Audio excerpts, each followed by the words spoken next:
नमस्कार फ्रेंड्स, तुमच्या सगळ्यांचं पुन्हा एकदा स्वागत आहे माझ्या YouTube चॅनलवर। आज आपण पुन्हा फुलाचं फिलिंग कसं करायचं ते शिकणार आहोत। मी इथे हार्ट शेपचं फूल काढून घेतलेलं आहे व मी इथे डबल काढलेलं आहे, एक बाहेरचं आहे एक आतमध्ये आहे, असं डबल काढलेलं आहे व त्याला मी सिल्कच्या थ्रेडनी चेन स्टिच टाकून घेतलेली आहे। आपण या बाहेरच्या पार्ट मध्ये सॅटिन स्टिच टाकणार आहे आणि आतल्या पार्ट मध्ये आपण दुसऱ्या कलरने बटन होल स्टिच टाकणार आहे।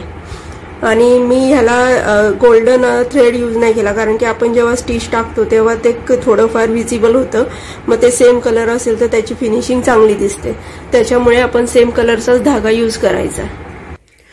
मी इथे दोन धाग्यांची सुई घेतलेली आहे व मी सिल्कचा डबल थ्रेड घेतेय। आपण ह्या पॉइंट पासून सुरुवात करणार आहे। मी इथे सॅटिन स्टिच टाकतेय।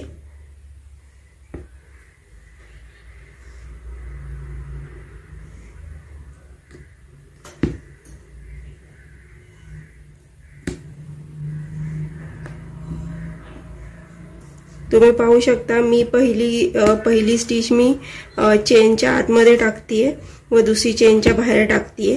दोन्ही बाजूला मी सेमच प्रोसेस करतेय, त्याला सॅटिन स्टिच म्हणतात।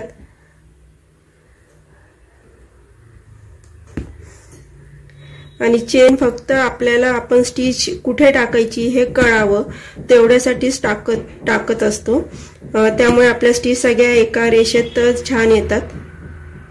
आता हे पान हा फुलाची पाकळी जी आहे ही बाहेरच्या साईडला मोठी व आतल्या साईडला लहान आहे, त्यामुळे आपल्याला या बाहेरच्या बाजूच्या पाकळीवर आपल्याला 2-3 स्टिच एक्स्ट्रा घ्याव्या लागतील। त्याच्यासाठी आपण आता ही जी सॅटिन स्टिच टाकतोय ती अर्धवट टाकणार आहे, इथे मध्ये टाकणार आहे,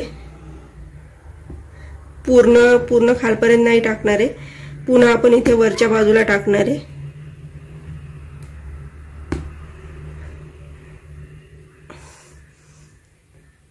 आता जी टाकणार आहे ती मोठी टाकणार आहे पूर्ण शेवटपर्यंत।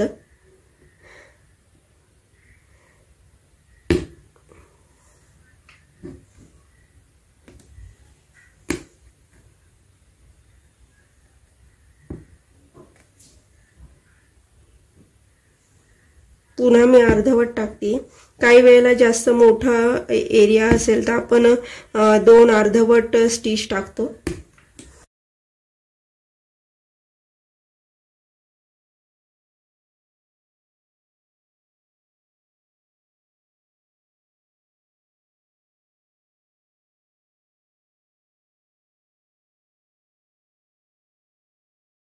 पुन्हा मी या तिरक्या भागात आलेली आहे, आता मी पुन्हा इथे डबल स्टिच टाकते, एक अर्धवट टाकते एक पूर्ण टाकते। आणि ती अर्धवट स्टिच टाकतो तेव्हा खालनं वर जेव्हा येतं तेव्हा नाही टाकायची, या बाहेरच्या बाजूवरनं आपण जेव्हा आतमध्ये स्टिच टाकतो तेव्हाच ती टाकायची आहे अर्धवट स्टिच।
पिंक कलरचा डबल धागा घेतलेला आहे व ती सुई घेतलेली आहे।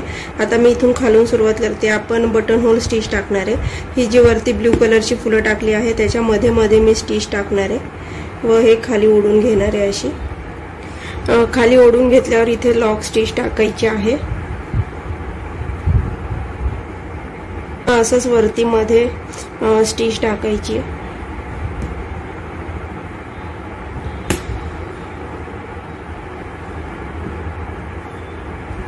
पुन्हा खाली लॉक स्टिच।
अशा पद्धतीने आपलं फुलाचं फिलिंग पूर्ण झालेलं आहे। भेटूया पुन्हा दुसऱ्या व्हिडिओमध्ये।